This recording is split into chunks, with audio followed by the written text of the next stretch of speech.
Do you want to experience the thrill of a pack your game tickets from the longtime trusted source in Wisconsin, Ticket King? Visit their locations in Milwaukee and Green Bay, or just go to their website, theticketking.com. Again, that's theticketking.com. And now, for fans of the 13-time NFL champion Green Bay Packers, this is Cheesehead TV Live. Cheetahs don't stretch, and neither do we. I think you're an idiot. And I mean that with the most respect possible that I can give to an idiot. Packers Hall of Fame quarterback Jay Cutler. It's not as fun to say as equanimous. That is a perfect example of a wrong opinion. Ring the bell. What is up, everybody? Welcome back. Oh, my gosh. Yeah. It is so good to be back. That's It right. is so good to be back in my living room / kitchen. No. Cheesehead TV Live. We are back. If you didn't know, now you know. Now you know. Packers football just got a little bit weirder now with your two big favorite weirdos that are back. Sorry for the delay, everybody. Thank you for those of you who are hanging in there. I'm Jason Perone of Cheesehead TV. Sitting across from me is Jeremy VanDerLinden, also of Cheesehead TV. What is up, my brother? Not much, man. Just excited to be back. Very. I'm excited for football. I'm excited. I mean, there's so much excitement going on right now. Like, everything's right in the world. There's lots of football to talk about. There's lots of football on my television. There's just it's football, man. Yeah. Football is back. It is back. It is back. So all right, so why are we back? Why weren't we here? Okay, so at the end of last season, we thought we were losing Jeremy. He had some other obligations, and those obligations have now been removed. And so Jeremy is back, and we are back, and we're going to be we're going to be doing this again this season. So we'll do a weekly show. We have yet to figure out when we're going to go during the regular season. Working on that. But we are going to pick a day and do preseason shows, so bear with us. We will also be, for those of you in the Phoenix area, we will be back at the Watershed in Tempe on game days, every game day, including Thursday and Monday night games. So that's right. We're very excited to be back Draco at the Watershed. likes my shirt. Thank you. Thank you. I appreciate that. Yeah. Getting compliments. Also, Are you? People asking about Nagler. If you see Cheesehead TV Live when you log on to YouTube, it's us. Aaron Nagler might someday end up on this show as a guest or something, but Cheesehead TV Live is not Packer Transplants. Yeah, it's not Packer Transplants, and it does not include Aaron Nagler or Corey Benke, and I won't be upset or feel bad if you log off. But we are part of the brand, so deal with it, because we have microphones and you don't. That's right. Jersey L, cue the 5,000 where's Nags comments. That's right. Yeah, there you go. Yeah, we're already off to a hot where's Nags start. Yeah, of course. No, that's standard. That's just the standard. Any kind of Cheesehead TV, obviously Aaron Nagler and Corey Benke are the godfathers of the site. They have been killing it. Dude. They have been killing it with the coverage. So cheers to our our founders, Aaron Nagler and Corey Benke. They have been doing a phenomenal job covering camp. You saw Aaron Nagler doing his daily bits. Corey has not been involved in I can't wait till Transplants comes back, and the reason why is Corey melting down is just is it not the best?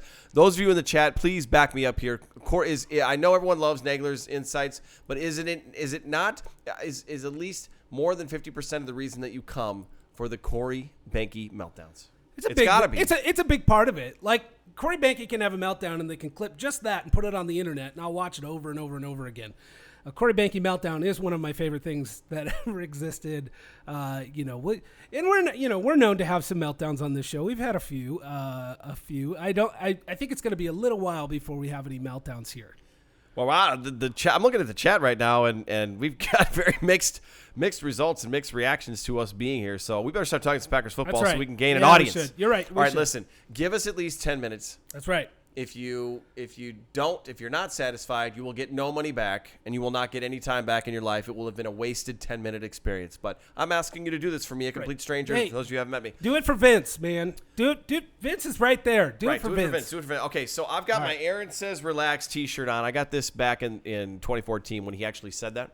That's what this is all about. So this is a branded shirt. I just want to let everyone know what that's all about. So we have not done a show, Jeremy, since the Packers hired Matt LaFleur, which was way back at the beginning of the off season. So we're not going to go through all the obvious stuff that's happened and spend 5 hours catching everybody up. We're going to start from today and move forward. So the Packers played a preseason game on Thursday, and there was mixed results. They won the game. Right. So they won Matt LaFleur's coaching debut, sort of. So we'll talk a little bit about that. We're going to talk about that ridiculous sound effect that Lambeau Field thinks is appropriate to play on third downs when the team defense is on the field. Yeah, that needs to be talked about for sure. Okay, so tiny little bit of let's get some of the news out of the way. So everyone knows yesterday, Oren Burks it was announced that he tore his pectoral in the preseason opener. So that's a bummer because that's going to be an IR situation, and he may be able to return, but it's not going to be anytime soon. Right. That's going to be a late season type of a deal. So Curtis Bolton. Hearing a lot about Curtis Bolton, and I'm going to be honest with you. Every time I hear his name, I can't not see Michael Bolton's face. Well, okay, I'm just going to move beyond that. So I'm going to make you pick immediately. I knew you'd go right. I'm going to make you pick immediately. Ty Summers or Curtis Bolton? Who's your dog in that fight? Ty Summers. Because he looked good. He looked good in that game. Sideline to sideline. They featured him. They used Ty Summers a lot. They were trying to see what they had there. We haven't seen Curtis Bolton much. Not as much as Ty Summers. But when you read the practice reports, when you read all the beat writers on Twitter, they're talking about Curtis Bolton getting those snaps in practice. And I think, let's just wait and see what happens this week. I think it's really hard to pick between the two. I do really wish that they would have signed Zach Brown, although that's not the same player, man. He's not a cover guy, but still, like depth at the linebacker position now. Well, yeah. Questionable. It was already questionable. Oren Burks was definitely a question mark. There was nothing settled there with Oren Burks. Healthy, it didn't matter. He didn't play on defense much last year. Right. So we still don't know exactly what he can be on the field. He looked great in practice, looks great in shorts. He's athletic. We didn't know what he could be on defense because he just didn't spend much time with the defense last year. It's easy to say they should have signed Zach Brown now. Right. Sure. I wish they had him now. Well, I wanted him then. I mean, I wanted him then. I didn't. Yeah, I wanted him then. I was fine with it. The next year or two are going to be what is going to tell us what Brian Gutekunst can be in terms of adding talent to this roster. But these last couple drafts aren't looking too bad. No. Now, so Rayshawn Gary, he played a little bit on Thursday night, and he looked like a seasoned vet in that he would just kind of dog it, and he got kind of lit up over that. And I think some people are concerned that all of a sudden he's a training camp and a practice warrior, and he can't translate it to the field. I'm not worried about it yet. I saw it a little differently. I felt like there were plays where he played fast but out of control. I feel like there's not a whole lot of control with him yet. And I think part of that is that I don't think he has a plan going in. He doesn't have a plan before the ball snaps. It's just kind of like the ball snaps and he goes at it. And, that's not going to work in the NFL. But I do believe in Rayshawn Gary. Everything that we've heard about him coming out of camp is exciting stuff. But he's raw, and we all knew that. Like, that's not a surprise. Rayshawn Gary is not going to be a polished guy immediately, and it's going to take a little bit of time for us to actually see anything from him in a game. It's going to take some time. Somebody, Ice Alik on the chat asked about Manti Te'o. I saw his name thrown out there yesterday. Not that they're interested in him, but someone said, "Hey, what about Manti Te'o?" I don't know how well he's played he was with San Diego. Yeah, L.A. now, but that's right. But did he? Okay. You know what? I don't deserve to have you here right now. I just said San Diego. Like, what do I know about the NFL? It should be San Diego. It doesn't make any sense. Okay, it doesn't matter. Clearly, I don't even know anything about football. You are all correct to be criticizing me on the chat right now. Yeah, well, I am terrible. Yeah. So, okay, Manti Te'o, average at best, didn't really do anything, and I feel like I have this really unclear memory of him retiring, deciding not to play anymore. That could have been like a dream I had or something, or maybe I talked to his girlfriend. I don't know. But that guy has had issues since he came in the league. He had the fake girlfriend thing and never really pieced it together on the football field. And so, I don't know. I wouldn't be against it for the depth, but it just isn't anything that would excite me. But there's no free agent today that you should be that excited about. John Anderson, whose names did we mispronounce? John is, I think, a repeat follower listener, so welcome back. But who did we butcher? Please let me know. I don't know. Because I do think we should be pronouncing everyone's name correctly, and that is absolutely right. No, I mean, let's see what they do. What's interesting is the Packers did what they do, and they made a move today, Sunday, which didn't correlate to the inside linebacker position at all. So they I'm already blanking. Derek. I don't think it matters, so we should look real quick because we just talked about it. You know what, guys? Derek Jones. I thought Jones. I wasn't sure. Derek Jones, cornerback that was put on waivers by the Jets. The Packers claimed him, and so he is going to add some depth to that position. We were chatting a little bit before we went live. So Josh Jackson finally made it to practice on Saturday. Mm-hmm. Kevin King is not practicing with the team, but he's still doing individual drills. So I don't know if he's necessarily in danger of not coming back and playing. I think they're being careful with him. But everybody's getting very frustrated. Yeah. So who is Derek Jones, and he could be cut tomorrow. This could all be moot. But why add a corner? Maybe just a camp body or somebody. They need a little depth because I don't know how long Kevin King's going to be out. But it could be a sign that Kevin King's going to at least miss the preseason. I think they at least need a camp body. Well, King isn't there because they want to be able to give guys rest other than King and other than, like Tremont is a veteran, yes, but like Tony Brown can't play every snap. Jair Alexander can't play every snap. Like they need to have a few more bodies in camp, and I think that's it. I don't think this is a thing that we should all, assume is going to end up. He's not going to end up on the 53. That would be my assumption. But I would say that it's a pretty good sign we won't see Kevin King for a while. No, he's not going to play for a while. So John said it was Rayshawn Gary. Yeah, Am I still saying it wrong? It's Rayshawn Gary. Got it. Okay, John, you were correct. So John has a question about the wide receivers that we need to bookmark for later because we're not going to hop around like we did last season. We're going to stay the course. Here's the thing. I have ADD, and I think Jason does too. Oh, so 100%. When it comes to this show, we're all over the damn place. That's right. So staying on the defensive side of the ball, because the defense has been the story of this team so far as the offense continues to learn Matt LaFleur's system. I did not hate what I saw from the offense with two quarterbacks that don't currently belong in an NFL game running it on Thursday. So I'm not as concerned about the offense as some people are. But on defense, I like the vibe. And I like the fact that Pettin's going to be on the sideline this season. I like that too. I totally agree. I hated that he was up in the booth. That's an old man thing, okay? That's lame. Dom Capers was up in the booth. That's stupid. So it's great he's going to be down there, but I think we talked about this maybe like a week ago. I feel like this defense must be a top 10 defense for this team to do anything this year. Top 10? Top 10. Really? Yes. Yes. Okay. I think when you look at top 10 in terms of what though? That's why I always someone's like I want the points. Okay, because they always judge it by yardage. The only thing that matters, points on the board. Points. I think so. That they Top need 10 to be a scoring top 10 defense. Let's look at Tom Brady, for example. Tom Brady in his time in the NFL. Now, the Patriots, everybody compares everything to the Patriots, and I know that that's kind of unfair, but when you look at the Patriots, they, in Tom Brady's time, in 17 seasons, have had a top 10 defense 14 times. 14. Aaron Rodgers has had how many? Care to guess? 1. 2. 2009 and 2010. It was, 9 and 10. So in 2009, they had, I think, the top 3 offense in scoring. And then in 2010, it was top 10 offense, or it was a 10th place offense, and I think 3rd for defense. That's what it was. It was 3rd for defense. So that season with defense being number 3 overall in scoring, that's fantastic. This offense, the thing that they're going to need this year, being a new offense, they're going to need a defense to pull them through some of these games. And when you look at the beginning of this season, when you look at the schedule coming up, they have to play the Bears defense immediately, then the Vikings, then the Broncos, then they have to play the Eagles. And Denver, I don't think is going to be very good this year, but their defense is still very good. Going to be good. So they got the four saving grace in those very first above 3 average games, defenses.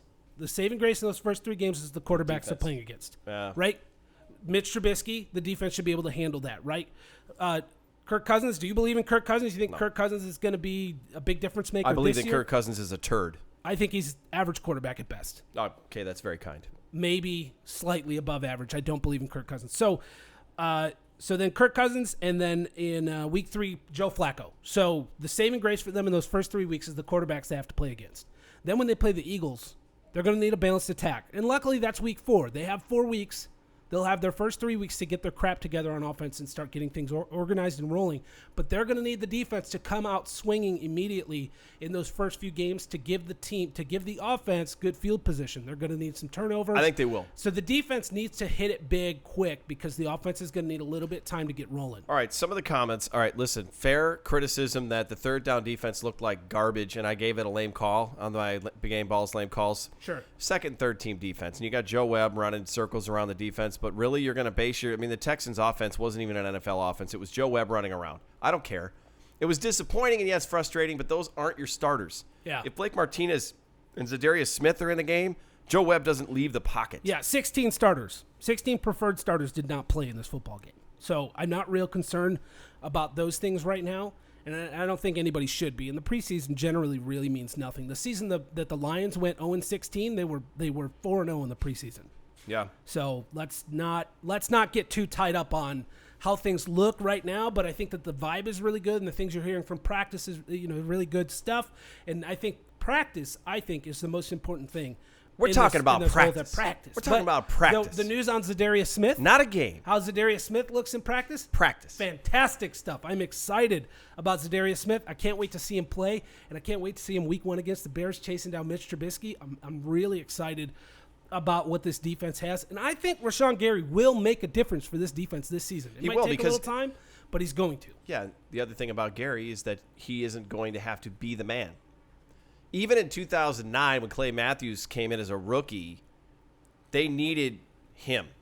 Yeah. They needed him, and thank God he flourished immediately as a rookie because they were converting to a 3-4. Now, this defense is what it is. It's year 2. Pettin's here. Jair Alexander is going to light the world on fire this season. He's covering Davante Adams in camp.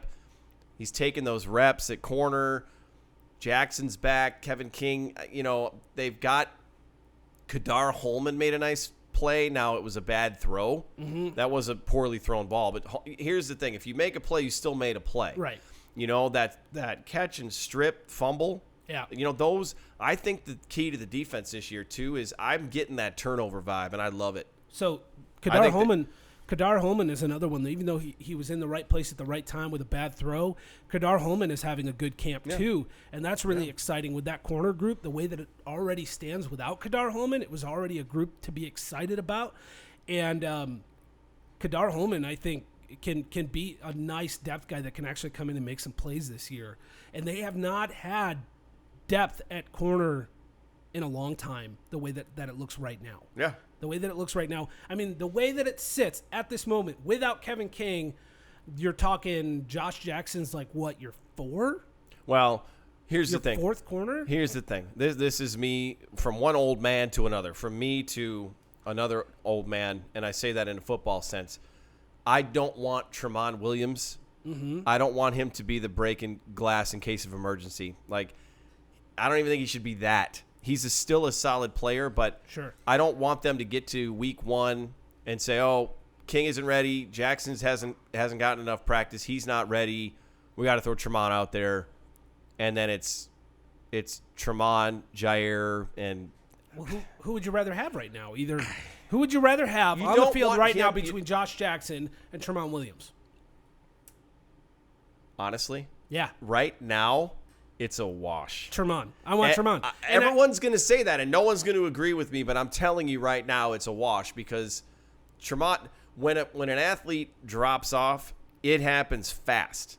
And Tramon is there. Love him to death, and he's very smart, and he's got a lot of great moments as a Packer. Yep. And we brought him back, and I'm glad that he's on the roster. I don't want him Now, don't get me wrong. I'm not talking about Tramon as a starter. Because here in the chat, we got David DuBois says Jair. Draco says Frank's Brown. right, too. Tony Brown. Yeah, Tony Brown. I like Brown. I like Tony Brown a lot. And Brown's great. I think if Kevin King is hurt to start the season, it's probably, I'm just going to say, Tony Brown is your second corner. Yeah, and that's okay. I'd be okay with that. But I don't know what they're talking about in the meetings, and I don't know how they see things. And for some reason, and it's not McCarthy's team, and that was my issue with him, was he was way too loyal to some of these guys that have been on the team for a while to a fault. Yeah. And it's like, why are you not putting your most talented players out there? So I don't know. I hope that they would put Brown out there because Brown is having a good preseason. He escaped me for a second. It wasn't that I don't like him. I think he's a great option. So you're right. The depth at corner is good. Right. Safety. Don't hate what I see at safety either. Amos looked okay. Mm-hmm. And in practice, I like Raven Green. For some reason, Raven Green's becoming a sneaky, like one of my sneaky favorite type guys on the roster. That was him that forced the fumble, right? Yeah. Yeah. So, but that was a choice. He makes plays. That's a choice, though. I tweeted this out. I tweeted out with a video of it. that's a choice you make as a defender. That's why Charles Woodson, that's why Peanut Yes. Tillman were so good at that, because they That was focused on it not and they an tried. accident. That was not an accident. And you could tell when it happened that Raven Green made that play. He didn't get lucky. He made that play. He popped that ball out by choice. That was fantastic. And that's the kind of thing that I love to see, because I feel like we haven't seen a guy in Green Bay chopping at balls the way Charles Woodson did. Now, Charles Woodson is, well, he's Charles Woodson, so it's hard to compare anybody to that. But to have anybody on the roster who's making a decision, a quick decision like that to go for the ball, love it. Fantastic stuff. Really happy with that. Okay. Mark is getting triggered, and he's upset that we're only talking to each other and we're not taking any questions. So, Mark, ask a question, and we'll take We will get to questions. There's a lot going on in the chat. We will take there. Hi, who wants to talk to me? Mark, I do. I want to talk to you. What's so up, please Mark? ask a question. Who is better at man coverage? Brandy's got that question. Who is better at man coverage? Well, I mean, at this point, it's Jair. I think I'm going to say Jair's Jair just Alexander. all the way around. Jair's the top guy on the team, right? End of story. Tony Brown, without Kevin King, Tony Brown's got to be the next guy in line, because, like you said, Tremont is old. And no, I don't want Tremont to be a starter. I do not want that to happen. So, And don't forget, Abraham Campbell is back. He's on PUP right now, but when he comes back, he's going to be another depth safety. Right. Can Tanyan beat out Graham? No, because he doesn't need to, because they're both making this team. They're going to keep 4 tight ends. They're going to keep Graham. They are keeping Mercedes Lewis, Robert Tanyan, and Jay Sternberger are all going to be on this roster. They need 4. Yeah. Because if any one of those 4 guys gets hurt, that position goes to immediately very, very weak. Yeah. And not deep enough. Yeah, and you need... bring back House. Stop, Eric. No. He no, put an no. LOL. He's obviously not. Okay, yeah, good. Okay, I didn't read the LOL. I just got so like, wait a minute, what did you just say, for real? Yeah, no House. Okay, do we need to switch to the offensive side? Because a lot of the questions are based on offense. Yeah, they're talking wide receiver. So let's move over and talk wide receiver, and let's start with the obvious low-hanging fruit. Jamon Moore, everyone's been talking about how disappointing he's looked. Bye. No. Just would you? Bye. I'm sorry. I don't buy Jamon Moore. You don't buy, so buy. I don't buy it, so bye-bye. Bye-bye. Right. And I didn't, coming into this season, coming into training camp, in a chat with a couple of people, Dusty Evely said something about, like, if you believe in Jamon Moore, you're super smart. And I said, what does that say about me? And you know what? I feel pretty good right now about my assessment. I do not believe in Jamon Moore as a guy that's ever going to be consistent. And you know what? I'm okay with that. Because look at the guys they have on the roster. The thing that saved Brian Gutekunst in last year's draft is drafting 2 other receivers than Jamon Moore. It's just not. It doesn't look like it's going to work out. Eric asked about Pettin coaching on the field, better for the team. We covered that a little bit at the beginning of the show. Yes, I like it. I think it's going to be good for the defense.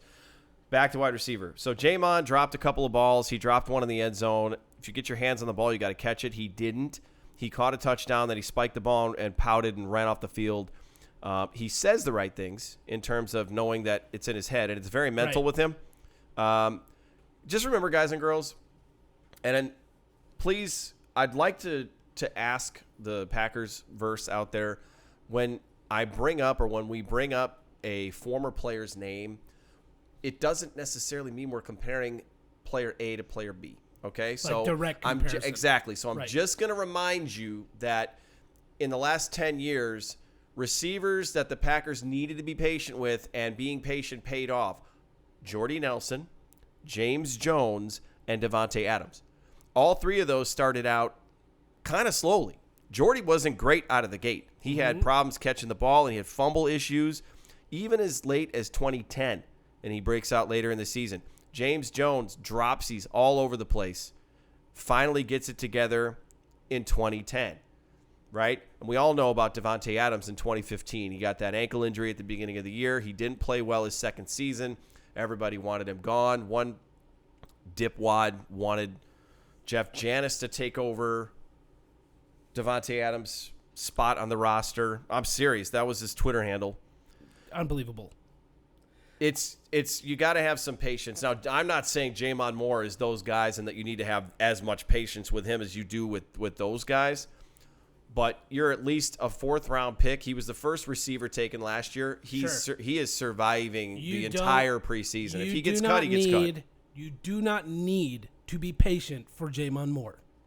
You don't have to, because of the work that you've done at the position. You just don't have to. And not only that, Darius Shepard looking the way that he is. And Lazard. There's just enough options there that you don't have to wait for Jamon Moore to get his crap together. Okay. And fair. I don't want to wait for him to get his crap together. That's fair. Well, Moore has lost his opportunities on special teams. He's not taking those reps, so he's got to make the team as a receiver. Huge uphill climb. As far as returner goes, so Trevor Davis left the joint practice with the Texans last week. He had a stinger, so he didn't play. But he's made some plays at wide receiver, and assuming that he's going to return and have a chance to continue competing for the kick return or the punt return job. But you've had Shepard in there in his place. It's bad timing for Davis to be hurt. It is, but I kind of hope that Shepard takes his job. I mean, Trevor Davis is watching this show right now, and he's now mad at me. Right. You're feeling how I feel about Jamon Moore with Trevor Davis. Yep. You're over it, right? Like, I got over Jamon Moore real quick. Because that last preseason, he just looked like a guy who could not handle the mental side of football. And to me, the biggest problem in football with anybody is if you can't take the mental part of it. Because if you can do the mental side, you can probably figure out how to work the physical side. He is a guy who cannot handle it mentally. And he knows it. Don't believe in him. He put that video out. He put that video out of himself working out during the offseason on his footwork, had his helmet on. So then everybody's like, oh, he's going to be improved. He's going to be better. And it's almost like that was a good thing for him to do, and it was smart for him to work on that. But him putting that video out almost did him a disservice after the game that he turned in on Thursday, because now everybo's like, what the hell? You put in all this work. You're in your backyard running routes with your helmet on, and you still can't catch a football. So, that's the world that we live in right now. We react quickly to everything, and then he comes out. If he comes out next week in this week's game, and he catches 8 balls and has 2 touchdowns. Yeah. We'll see what everybody's saying. John Benson asked me, what do I do about A-Rod comparing Zadarius Smith to Julius Peppers? All right, let's just go question mode, and then we'll hop. There's a bunch of questions. And we love it. And obviously, that's what we're here for. I like that question, though. I like that question. And I think he's asking, what do I think of that? What do I think of it is... That's high praise. Zadarius Smith is built similarly. He's a big, long guy, right?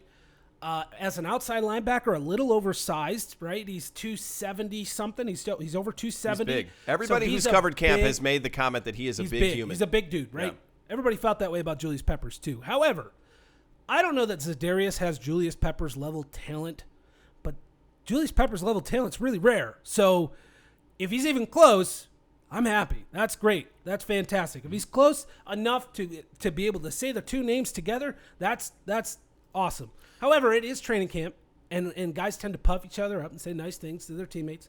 So I'm not going to get too excited about it, but I am excited already. Without that being said, I am excited about Zadarius Smith. Well, you should be, because it's not just what he does on the field. He's probably going to be one of the top vocal guys in the locker room. And if you were a huge fan of Mike Daniels and you're going to miss, and you're worried about the chemistry of the team and the fire on defense, I think Zadarius Smith's got a real chance to replace that. Yeah. I mean, you're not going to replace Mike Daniels. I think it was okay that they let him go, but from a leadership standpoint, I don't think that you drop off as badly as everybody's worried that they will by not having Daniels. What else we got? Oh, real quick, and I know we're hopping around here. Prognosis on Oren Burks. I have not seen a timeline on that injury, and I can ask a couple guys I know that are in the medical field and just get their idea, but a torn pectoral muscle to me is like, that's I don't know, 3 months. I mean, that's the season. Let me pull this up. He could come back if they're making a late playoff push and maybe in the postseason, but you only get to bring 2 guys back. You don't know who's going to get hurt, and so the other question, the other issue potentially is, do they hold on to the ability to bring him back instead of somebody else that gets hurt? We don't know who's Pro Football Doc on Twitter @ProFootballDoc tweeted, when I look back at the video, at the 8-minute mark of the first quarter, Oren Burks appears to tear his left pectoral tendon. This would mean surgery and essentially end his season. Small chance for a late season designation to return. Now, obviously he's watching football, right? He didn't do any kind of x-rays, MRIs, none of that. This is what David Chow does, right? This is his whole thing. Dr. David Chow. It's his whole thing. So he's saying that from what he saw, he thinks it's season ending. Possibly he can return late, but probably not. Someone's asking if Cole Madison makes this team. I would say yes. I think so, but not a lot to go on yet. Let's see a little bit Spriggs more. Let's see a little bit more preseason football. Well, first. they cut Spriggs. We joked before the show started. So Jason Spriggs was not claimed by anybody on waivers, so he reverts to the Packers reserved injured list. He's still on. That crushed Jason. He was so mad. It crushed me because I don't even want the temptation for them to bring Jason Spriggs back on the roster or play him in a game. Yeah. And I was like, okay, they're moving on, fine. And now I see him back, at least listed on the website. Sure. And that's still too close for me. Okay, so real quick, let's bounce back to Burks. Brian Purdy asked the question, did Burks make an impact when healthy? Not on defense. No. So that's the thing, like, people are upset about it, but I don't get it. What are we upset about? A guy that's done nothing and we don't know? Like, a guy that the only thing we've heard about him is that he's still struggling against the run? He's a great cover guy who can't do anything with the run. So that sucks. Like, I don't know. But I'm not saying Oren Burks can't be good. I'm just saying, like, I'm not too crushed about it at the moment. Okay? I'm just not. I'm Right. not. So. Yeah. That's fair. No tight ends, no talk. We are fullback-y. Fullback-y. No. We're fullback-y now. Is him doing a Chester Markle impersonation? I'm not sure, but I'll definitely talk about fullbacks. I love the fullback position. So everybody who doesn't know Jeremy's history, he is the former founder of Titletown Sound Off. That's right. And Aaron Ripkowski was and is still a god to that crew over there. So the fact that Danny Vitale has the potential, I'm drooling, bro. to be very John Kuhn and Danny and Aaron Ripkowski-esque is all we need. Hey, you're going to hear about Vitale plenty this season. I was watching videos of Mike Allstott the other day, and I was very happy. It was a very happy moment for me. And I don't think Vitale is Mike Allstott, but what if that could happen? I don't know. I love Mike Allstott. I would love to see a guy just destroy people. Fullbacks are fantastic, and this dude, Vitale, is ripped. That dude is so built. He could wreck some fools. Okay, just give him the opportunity. In practice, he's been catching the ball a lot. They've been running him on wheel routes and stuff out of the backfield, which is just awesome. I'm really excited to see the way they use the fullback. And I kind of wonder if this is happening because of the trend in the NFL that nobody's using fullbacks now. Defenses have changed the way that they play because not a lot of offenses are running power offense. Like, they don't have fullbacks. They're not doing this anymore. And so you bring in a fullback and you start running a little bit of power running. You start going with some of that stuff.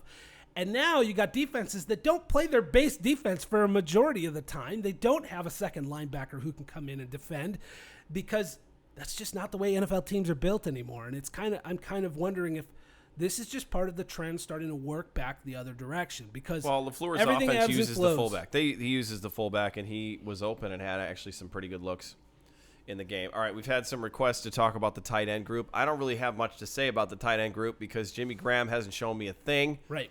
I'm not worried about it. Although I did see that the Packers, this is typical camp fluff stuff. The Packers believe Jimmy Graham can be Jimmy Graham again. Okay, and we're moving on. So Mercedes Lewis is, I think Graham and Lewis are going to be what they've been. I don't think Jimmy Graham is going to break out. I'm excited about Tanyan.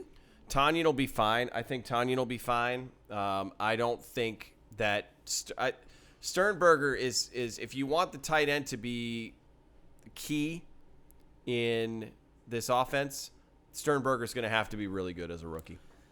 Yeah. I just don't think the other four are going to be great, even with Aaron Rodgers motivated and looking for 80 and trying to throw to Graham, and if he's healthy, and it's not Mike McCarthy's offense and it's LaFleur. I hope, if I'm wrong, that's great because that's good for the Packers. You may have given up on Graham, but I haven't. I haven't given up. I just don't think he's going to be that, much better. We do have Jason's boy JJ's in the background playing and doing some crazy stuff. So we're having a little correction time. Jason's giving him the stare down. I believe in Jimmy Graham. I'm going to say I really do believe Jimmy Graham is going to score 10 touchdowns this season. That would be fantastic. The offense needs it. I mean, that's what his position is. I mean, they needed that last year in the old offense. In this offense, they definitely needed to. Yep. They need it. So someone asked about Darius Shepard. We talked a little bit about Shepard. That catch in the end zone over the middle, full extension, like the kid's trying his tail off. He's making a lot of plays in practice. Great effort. And now he's getting those snaps that Trevor Davis was getting. So he's going to get his chance here. He's really going to get a shot to make this roster. And Trevor Davis is, I think he's in trouble right now. I don't know. And it also depends on if they're going to consider keeping 7 receivers. Some people think that's crazy. They think that's nuts. But it's possible. If they keep 7 receivers and 4 tight ends, that's 11 pass catchers on the roster. And they're not all going to be active on game day, but they could keep 7. If they do, Trevor Davis might be okay. You might want that experience there, and if he's inactive a lot, okay, but you might go with him in favor of a Lazard or a Shepard. Yeah. Remember in 2011 when Torrey Gurley and DeAndre Borrell were the camp darlings, and everybody thought the Packers were going to keep 8 receivers, and those were going to be 2 of them. Torrey Gurley was going to be a big deal in the offense. So just take a breath. Let's just wait and see how this whole thing goes. Amigo Jones says 10 touchdowns for Graham is a pipe dream. But you know what, Amigo? Let me tell you something. If you're going to dream about your football team, the preseason is the time to do it. So I'm dreaming. I'm going to have that dream, and I'm going to believe in it until it doesn't happen. Someone asked about Dexter Williams. We haven't talked about the running back position at all. I did not hate Dexter Williams looks like an NFL running back. I like Dexter Williams. He very quick burst, clean, good decision making. Like he seemed to have really good vision to see the hole that was opening up, and then he burst into it. And one cut for real. Everybody kept talking about him being a one cut back. He is. He looks great. And so it wasn't all pretty. The running game wasn't all pretty, but we're not talking about starting offensive linemen either. Well, now, and Matt imagine him playing behind the starters. Matt LaFleur even made a comment about one cut and go, and you're going to struggle in the NFL if you don't. So Dexter Williams knows he can't dance around back there, which is what a lot of young backs tend to do. Yeah. So let's see him over the next couple weeks, and if he continues to run well, then I think Brandy wants to know if he can block. I don't know. I don't know yet. I mean, it's a fair question. Can he block? Great. We saw some solid running, but can he block? I don't know. I don't know yet. It's not really anything we've heard negative reports about coming out of camp, so that's probably a good thing. But he's young. He's going to make mistakes. Even if he's a good blocker, he's going to miss assignments and make mistakes. So I wouldn't expect Dexter Williams to become the starter. I'm just glad to have him on the roster, and it's some nice depth. He's going to be a good third running back. Aaron Jones is back at practice. Devin's asking if we trade for Melvin Gordon. That's a short conversation. Too much capital. They'd have to give up too much for Melvin Gordon. Nope. No thanks. And a position that they're not in need because they have Aaron Jones who could potentially be really, really good. I mean, Melvin Gordon's special, but that's not something the Packers need to be giving up the type of capital it's going to take. And then to pry him and then away to have to from pay him the too. Like on top of it, you're going to have to pay him. He wants a new contract, so it's not as simple as like you just get the guy and he's your guy. He's going to want money. Yeah. So someone asked about Mercedes Lewis. I think Lewis is being kept. Why wouldn't you? You know, they brought him back. He's on a very affordable and they want to run the contract. ball a lot. Yeah. They want to run the ball a lot. Oh, They're believing in him as a blocker, blocker, right? And the connection with the offensive coordinator from Jacksonville, all of those things, they're going to keep him around. They're going to keep him around. Kaiser. I've seen 2. When are we going to get rid of Kaiser? So if you get rid of Kaiser, it's Tim Boyle. Do you honestly, chat people, do you honestly feel better about Tim Boyle than Deshaun Kaiser? And take off the green and gold glasses and take off the whatever preconceived you don't like about Kaiser and ask yourself, because Boyle made some plays, but Boyle was also playing against Houston's, 3rd and 4th string. They weren't starters. I don't trust Boyle over Kaiser. I don't either. But I don't trust Kaiser over Boyle. That's the problem, okay? That is the problem. I should trust one of them over the other one. So you want them both gone and you want a veteran? No. Okay, yes, maybe. I don't know. Yes, I want that, but I wanted that 3 months ago. Not now. It's too late now. Remember when they brought in Vince Young? And that was like the fix because the backup quarterback position was a hot, steamy garbage pile, and they were trying to fix it, and they brought in Vince Young. Too late to that game, bro. That was the dumbest. That was probably one of the worst managed positional happenings that I've ever been a part of. And you have to remember, I actually watched some 1980s Packers football, so that should speak volumes to you. We have to take a quick break and just acknowledge, because we're doing this on Sunday, August 11th, Today is the 100th birthday of the Green Bay Packers. It's true. It is the 100th birthday of the team that we love so very, very much. And the Patriots might be the dynasty of recent years. The Packers have 13 NFL championships, and New England is not close to that yet. Yeah. And it's going to take them some time to get there. So cheers to the greatest NFL franchise in the history. I didn't bring a glass of the league. Cheers. I failed. I have failed. And we're not going to spend a ton of time Happy on birthday, it and Packers. going back through memories and stuff like that because, everyone wants to talk about the team now. But we had to throw it out there. 100 years strong. It's not a bad Sean James says backup quarterback is a moot discussion. If Rodgers goes down, we're screwed anyway. Here's the thing. These are two quarterbacks that I'm frustrated about. Fitzpatrick, okay, $5 million. $5 million. Ryan Fitzpatrick in name is what gives people comfort. He can't produce. That dude can win you 3 or 4 games. He can win you 3 or 4 games. Which you don't 3 want or him 4 longer. games? You don't want him longer than that, right? But he can come in and win 3 games, right? No, I don't want Ryan Fitzpatrick. Oh my goodness! What is happening right now? Not. What the? Are you kidding me right now? Would you rather have Deshaun Kaiser? Somebody wants to know if Lane Taylor or Elton Jenkins are going to start. I don't know. This isn't it. Jenkins, you mentioned it too. Jenkins was the highest rated interior, or was he the highest rated pass blocking offensive lineman at all? Yes, highest pass blocking overall, rated by Pro Football Focus. He looks this good past out week. there, but Yeah. but everyone's he's in there and he's competing with Lane Taylor. But what about the right side? Can you fix the right side first? Like, can we make sure we've got the right guard covered? Like, it's going to be Billy Turner because everyone's got him penciled in as a starter, and you're paying him a lot of money. And Brian Bulaga is still there. You assume that he's going to be healthy and play. But if Lane Taylor, if Lane Taylor's not the guy at left tackle, I'm totally okay with them focusing on changing that over there, okay? They obviously believe in Billy Turner. They paid him money. They paid him a lot of money. They believe in Billy Turner as their right guard. Right. That's the right guard. That's who the right guard is going to be this season. But after this season, when Bulaga doesn't come back, who's sliding out to tackle? Are they going to focus on that in the draft? They're going to draft a rookie to play right tackle? Billy Turner is sliding out. You still have a hole at right guard. Mm-hmm. So what are you doing? Is Elton Jenkins – because I understand – if Jenkins is a left guard and he's not used to playing on the right side, it's like being right-handed, left-handed. I understand. You have your strong side, your preferred side. Okay, he's not good on the right. All right, so then is Cole Madison? Because then you still have a right guard issue if we're looking past this season. They're not hurting right now. That's fine. They're okay this season, but after this season, because Bulaga is a safety net. But when he's gone after this year, because they're not going to bring him back, and if then obviously they plan to keep working on that offensive line, right? Like obviously that's the plan going forward. They plan to keep adding to the offensive line. And real quick, because I didn't get to finish my point on quarterbacks, Tyrod Taylor, and I made sure I said his name right. Tyrod Taylor. It's Tyrod. No, it's Tyrod. Did you not watch Hard Knocks last year? Oh, okay. He made a big deal about that's how you pronounce his name, Tyrod Taylor. Okay. Yeah. Anyways, so. $5 million. Both of those guys. $5 million. You couldn't have either of them in town for $5 million.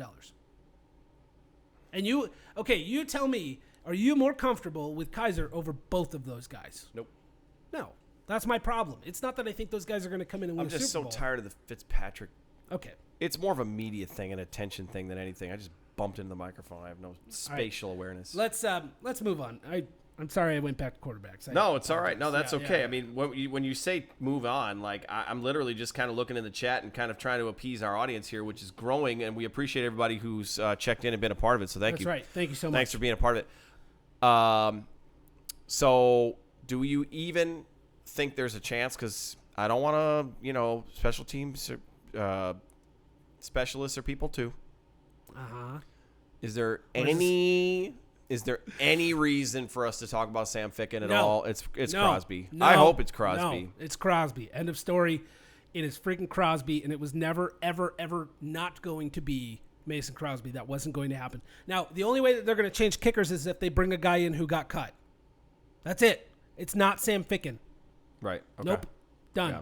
Done. Someone asked about Manny Wilkins. I'm biased because I obviously am an ASU alum. I would love that. Manny Wilkins is not ready to play in the actually, NFL. Scott Smith asked if we're in New York like Nagler and Corey. No, we are in Scottsdale, Arizona. We're in Arizona. So we're right here by ASU. Phoenix. You know what? I like Manny Wilkins. I hope that he gets some more snaps, but giving him the snaps that they gave him on Thursday, we're not going to see. I don't think we're going to see a whole lot of Manny Wilkins this preseason. No, and if he sticks or he stays, he's going to be on the practice squad. And I don't know that they have the luxury of keeping a quarterback on the John practice. Benson wants to know if we would personally spend a 5th-round pick on a punter. Personally, would you do that? No. Yeah, probably not. No. Why would you need to? J.K. Scott's fine. He's not awful.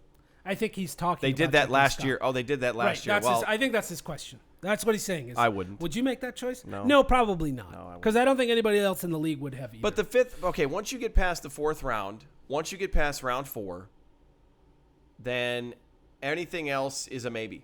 Yeah. Right? Yeah. Okay, so we are going to be winding down real quick because we're getting real close to an hour. But I do just want to throw this out here. If you watched us last year, just give us a nice shout out in the chat if you were one of our regulars. I know I've seen Daniel in here, and he used to watch us, or he watched us last year a couple of times. But some of your names here, I'm recognizing people jumping on that watched the show last year. Thank you so much for watching us again. We're excited to be back this year, dude. I'm really excited about the Watershed. I'm really excited. So we do a live pregame show. For those of you that don't know, we do a live pregame show at the Watershed in Tempe, Arizona. We will be live every Sunday. Well, most Sundays. Jason's going to be up in Green Bay for a game, so we'll see what happens. I'll be at preseason game number 4, and I will be in town for the Carolina Panthers. I'll be in town for the Carolina Panthers game at Lambeau Field in November. If anybody's going to either of those games, let me know. Let's tweet up. Yeah. But, we're going to sign off. It's been good to come back. We're going to, I think our plan for the preseason based on work schedules and such is to probably try to keep doing this on Sundays for a little bit. For the preseason. Preseason. And then we'll figure it out once the regular season starts. We are less than a month away. I'm so excited. Yeah. So real quick, if you want to get in on chatting with us, we do have a Facebook group. You can join facebook.com/groups/CHTV Live. You can see that right there. And I think I put the link in the description for the video. So if you want to join our Facebook group, jump in on that. We're having fun conversation over there. And we did we did a giveaway. We have more coming. We did Nick Collins autographed an 8x10. And I think we're going to open the season with the Blake Martinez 8x10 autograph. We have some stuff to give away. We have a Patreon page if you want to support the show. That's right. Please do. Now, patreon.com/Cheesehead TV Live. TV Live. Now, I just want everyone to know that we realize that we need to earn everybody's favor, and I would have to say I think we're getting a lot of very generous feedback in the chat. So thank you to everybody who stopped by. Well, we will be here every week, so yeah. So if you want to jump on Patreon and support us there, that will help us improve the show. I mean, you can see the setup we have here where, we have a few bobbleheads. We could probably use a couple more bobbleheads or something. I don't know. Yeah, no doubt. I don't know. Well, these are great. Right. What the hell is going on out there? That's right. Everybody saw that and was like, that's probably what they thought when they saw us, and it wasn't Aaron and Corey. And then you can follow us on Twitter. He is at Jason Perone. The show is at CHTV Live, and I'm at Jeremy RVDL. You guys can follow us there. Most likely I'm going to be chatting on Facebook because I realized recently I suck at Twitter. Like I must be too old or something. And I am the opposite. I am way better on Twitter than I am on Facebook. Yeah. And you know what? I think I'm just embracing the fact that I'm a Facebooker, which means I'm just like a 90-year-old dude now. I think that's what that means. Like I'm a grandfather. Congratulations, you're a grandfather. You're better at Facebook. Wow. That's how that works. If you're better at Facebook, you're probably a grandpa. That's me. I'm a grandfather. Thank you. Okay, I think that's it. Jason, you got anything else you want to say? No, that's all it is. Happy birthday, Green Bay Packers, for turning 100. Thank you, everybody. We'll see you next week. Go Pack, go. Thank you for